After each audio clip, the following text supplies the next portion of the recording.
Hello guys, welcome back to another blog. So मागच्या ब्लॉगमध्ये मी बोललो होतो की आपली ट्रिप जाणार आहे असं. तो ब्लॉग तुम्ही बघलाच असेल. तर त्या ब्लॉगमध्ये सांगितलं होतं की दोन ऑप्शन आहे, एक तर राजस्थान किंवा मुंबई. तर त्या दोघांपैकी एक ठिकाणी जाईल. तर आपलं फायनल बोललो तुम्हाला की मुलं पण बोलले ते मुंबई. सो मुंबई फायनल झालेलं आहे आपलं. आणि त्याची कॉस्ट तुम्हाला सांगितलीच मी, 1500 रुपये टोटल असं. तर त्याच्याबद्दल पण आम्ही म्हणजे मुलांनी ना म्हणजे विचार केली होती की 1500 रुपये खूप होते असं नाही का. कारण त्याचं कारण असं आहे की फिजिक्सवाल्यांची पण गेली होती 1200 मध्ये. मग आमची 1500 का भाऊ नाही का, असं विचारणा केली पोरांनी सहज. तर मग तेव्हा ते सर बोलले की त्यांची बसची जी कॉस्ट आहे, कोणती बस आपण नेणार त्याच्यावर डिपेंड करू नाही का, जी एकदम कम्फर्टेबल राहील वगैरे ते. परत तुमचं खायचं पियचं. तर मग एक जण बोललं की फिजिक्सवाल्यांना पण एक टाईमचा नाश्ता, एक टाईमचा चहा आणि जेवण असं होतं नाही का.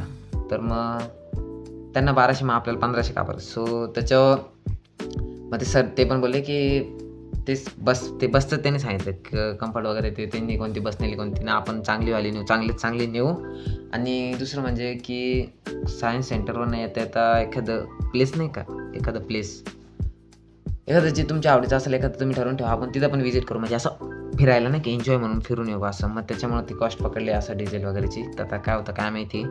आता आज तर मीटिंग होती पण मी मीटिंगलाच गेलो नाही. तर माझे मित्र गेले त्यामुळे सो त्यांना सांगितलं असं. आता विचारतो मी एखाद्याला काय बोलले काय नाही. त्याला जायचं 13 तारखेला सकाळी 5 वाजता आपल्या कॉलेजच्या गेटपाशी. तिथं सगळे रेडी असतील. तिथून मग आपण मुंबई. आणि जायला यायला माझे अंदाजे 4-5 तास लागतातच.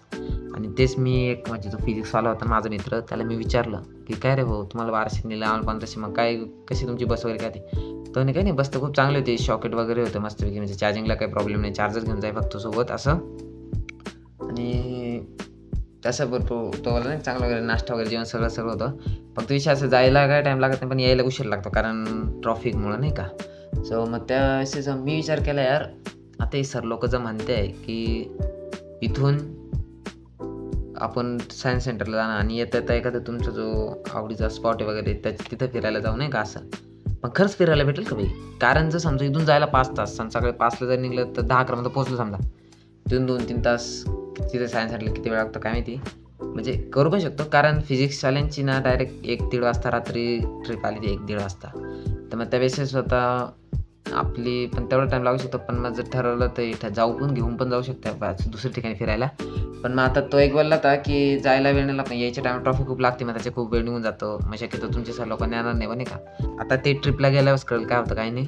आता बघू आता उद्या सकाळी उठायचे 5 वाजता. आता मी ना काय करतो, तयारी करतो थोडंफार, म्हणजे कोणते कपडे घालायचे उद्या, शूज वगैरे, एक बॅग घेऊन टाकतो छोटीशी, त्याच्यात नोटबुक तुम्हाला बोलत तसा, चार्जर वगैरेसाठी नाही, पॉवर बँक चार्जिंग लावायला लागेल पहिले मला. सो तेच आपल्या ट्रिपमध्ये असं होणार आहे. आता तुम्ही तो ट्रिपचा ब्लॉग बघा जो काढणार मी. व्हिडिओ आवडला असेल व्हिडिओला लाईक आणि चॅनलला सबस्क्राईब करायला विसरू नका. सो भेटूया आपण नेक्स्ट ब्लॉगमध्ये.